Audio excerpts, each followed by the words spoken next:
महाकुंभ 2025 जहां आस्था का समुद्र उमड़ता है।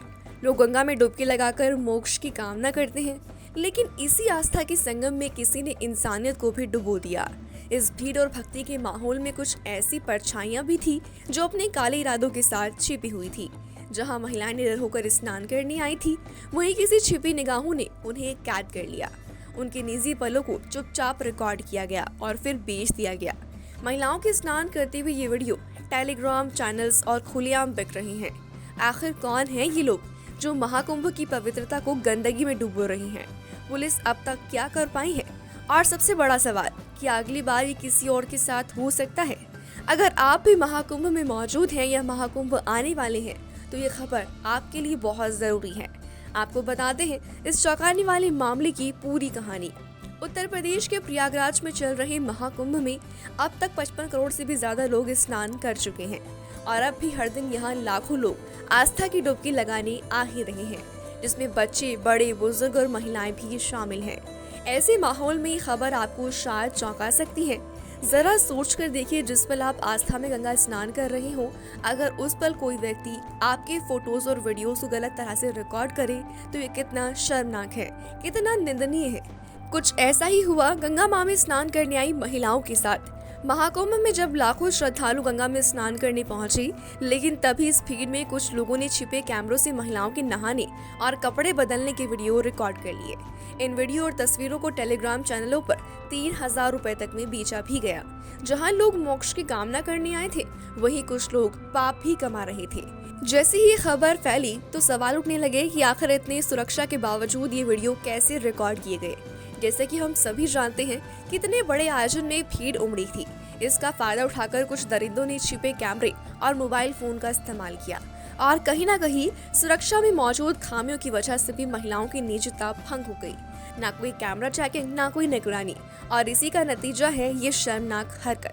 शुरुआत में लोगों को ये बात सिर्फ अफवाह लग रही थी, लेकिन जैसे जैसे वीडियो सोशल मीडिया पर वायरल हुए, पुलिस और साइबर सेल हरकत में आ गई।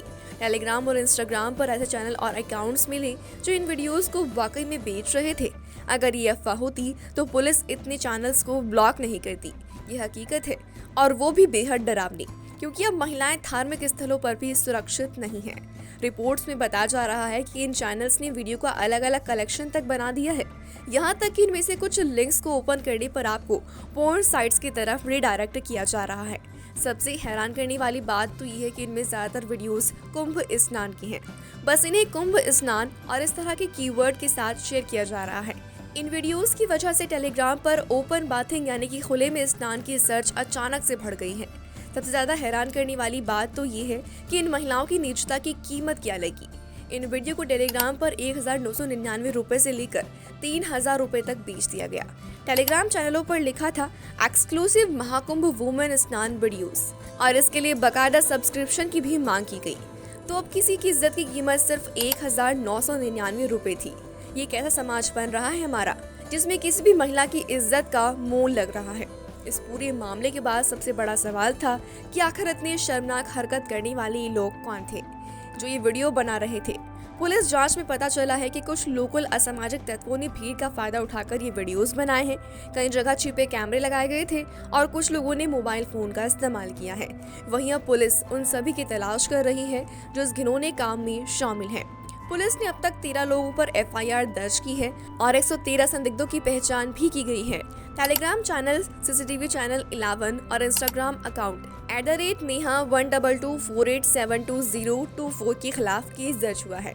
फिलहाल हुई जांच पड़ताल में पता चला है कि कुछ तस्वीरों को अन्य आपत्तिजनक कंटेंट बेचने के लिए टीजर के तौर पर भी इस्तेमाल किया जा रहा था, जहां महिलाओं को उनकी आध्यात्मिक यात्रा को गोपनीयता के उल्लंघन का सामना करना पड़ा। इस पोस्ट में CCTV चैनल 11 पर नाम के टेलीग्राम चैनल का एक स्क्रीनशॉट भी लगाया गया है, जिसमें महिलाओं के स्नान का वीडियो 1999 में मेंबरशिप लेने पर दिए जाने की बात भी शामिल है। वहीं पुलिस महानिदेशक के निर्देश पर सोशल मीडिया पर महाकुंभ से संबंधित सभी फेक, आपत्तिजनक पोस्ट और अफवाह फैलाने वालों को लगातार चिन्हित करते हुए कार्यवाही भी शुरू कर दी गई है और पुलिस इस मामले को गंभीरता से लेते हुए जल्दी अपराधियों को पकड़ने की कोशिश भी कर रही है। कुंभ पुलिस के मुताबिक जिस इंस्टाग्राम अकाउंट @neha1224872024 के विरुद्ध मुकदमा दर्ज हुआ है, इसकी पहचान करने के लिए मीटा कंपनी से जानकारी मांगी गई है।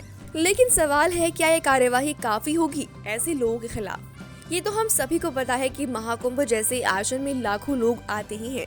महिलाओं के स्नान घाटों और कपड़े बदलने के क्षेत्रों पर कड़ी निगरानी होनी चाहिए थी, लेकिन वहां सुरक्षा में एक बड़ी लापरवाही देखने को मिली। महिलाएं खुद को सुरक्षित महसूस नहीं कर रही हैं, लेकिन इन्हीं सब के बीच कुछ आपराधिक कैमरे उनकी हरकतों को कैद कर रहे थे। अब इस मामले में कई महिलाएं और सामाजिक कार्यकर्ता सामने आए हैं। उन्होंने इस घटना पर गहरा आक्रोश जताया है। उनका कहना है कि प्रशासन को महिलाओं की सुरक्षा के लिए कड़े कदम उठाने चाहिए थे, और अब महिलाएं पूछ रही हैं, क्या उनके लिए अब कोई भी स्थान सुरक्षित नहीं बचा है? वहीं पूर्व मुख्यमंत्री अखिलेश यादव ने भी इसे लेकर सवाल खड़े कर दिए हैं। एक्स पर पोस्ट करते हुए उन्होंने लिखा कि एक अति अशोभनीय और संवेदनशील मामला है कि महाकुंभ में नारी के मान सम्मान की रक्षा करने में भाजपा सरकार असफल रही है। महाकुंभ में पुण्य कमाने के लिए आई स्त्री शक्ति की तस्वीरों को सरेआम बेच जाने के समाचार पर श्रद्धालुओं में भारी आक्रोश है। नारी की गरिमा की सुरक्षा करना सरकार का ही कर्तव्य है। वहीं राष्ट्रीय महिला आयोग इन सब के बाद तुरंत सक्रिय हो गई है और समस्त उत्तरदायी लोगों के खिलाफ सख्त कार्यवाही भी करवा रही है। अब सवाल है कि क्या सोशल मीडिया ही इस गंदगी को बढ़ावा दे रहा है? तो हाँ, देखा जाए तो आज के समय में जहाँ सोशल मीडिया एक ताकतवर माध्यम बन चुका है, लेकिन इसका दुरुपयोग भी हो रहा है। आजकल सभी के हाथों में मोबाइल फोन्स हैं। ऐसे में कई अराजक तत्व ऐसे भी हैं जो इसका गलत इस्तेमाल कर रहे हैं। सोशल मीडिया पर पिछले कुछ दिनों से ये खबर तेजी से फैल रही है कि महाकुंभ में महिलाओं के नहाने और कपड़े बदलने की आपत्तिजनक वीडियोस न केवल रिकॉर्ड किए जा रहे हैं, बल्कि इन्हें खरीदा और बेचा भी जा रहा है। तो देखा जाए तो इन वीडियोस को वायरल करने में सोशल मीडिया का सबसे बड़ा हाथ है। टेलीग्राम, इंस्टाग्राम जैसे प्लेटफॉर्म्स पर ये गंदे खेल खेले जा रहे हैं। वैसे सोचा जाए तो सोशल मीडिया कंपनियों को ही इस पर सख्त कदम उठाने होंगे। इतनी बड़ी घटना होने के बाद क्या भविष्य में ऐसी घटनाओं को रोका जा सकता है? हाँ, लेकिन इसके लिए प्रशासन और समाज दोनों को ही मिलकर काम करना होगा। महिलाओं के स्नान घाटों पर कड़ी निगरानी होनी चाहिए। कपड़े बदलने वाले स्थानों पर मोबाइल फोन बैन होने चाहिए। सोशल मीडिया पर सख्त निगरानी ही होनी चाहिए और अभी इस अपराध के दोषियों को कड़ी सजा मिलनी चाहिए। लोगों में जागरूकता फैलाई जाए ताकि कोई भी महिला असुरक्षित महसूस ना करे, क्योंकि महिलाओं की सुरक्षा सिर्फ पुलिस की जिम्मेदारी नहीं, ये हम सब की भी जिम्मेदारी है। तो ये थी अब तक की इस मामले पर आई अपडेट। आस्था के संगम में महिलाओं की इज्जत को दांव पर लगा दिया गया। क्या हम ऐसे समाज में जीना चाहते हैं? अब ये कुछ सवाल आपके लिए हैं। सोचिए, क्या कोई भी महिला अब महाकुंभ में सुरक्षित नहीं है? क्यों हम दूसरों की निजता की कदर नहीं करते? क्या सोशल मीडिया का दुरुपयोग कभी रुकेगा? क्या दोषियों को सख्त सजा मिलेगी? क्या महिलाएं अब धार्मिक स्थलों पर भी असुरक्षित हैं? क्यों प्रशासन हर बार घटना के बाद जागता है? क्या हम सब इन घटनाओं के लिए जिम्मेदार नहीं हैं? क्या हमारी चुप ही असली गुनाह है? क्या महिलाओं की इज्जत की कोई कीमत है? और अब सबसे बड़ा सवाल, कब बदलेगा ये समाज? जागिए, बोलिए और गलत के खिलाफ आवाज उठाइए, क्योंकि आपकी चुप्पी ही अपराधियों को ताकत देती है। खैर, इन सवालों के साथ आपसे विदा लेते हैं। अपने जवाब कमेंट बॉक्स में बताएं। वीडियो अच्छा लगा हो तो वीडियो को लाइक एंड शेयर कर दें। आपसे फिर मुलाकात होगी एक नई इंटरेस्टिंग वीडियो के साथ। शुक्रिया।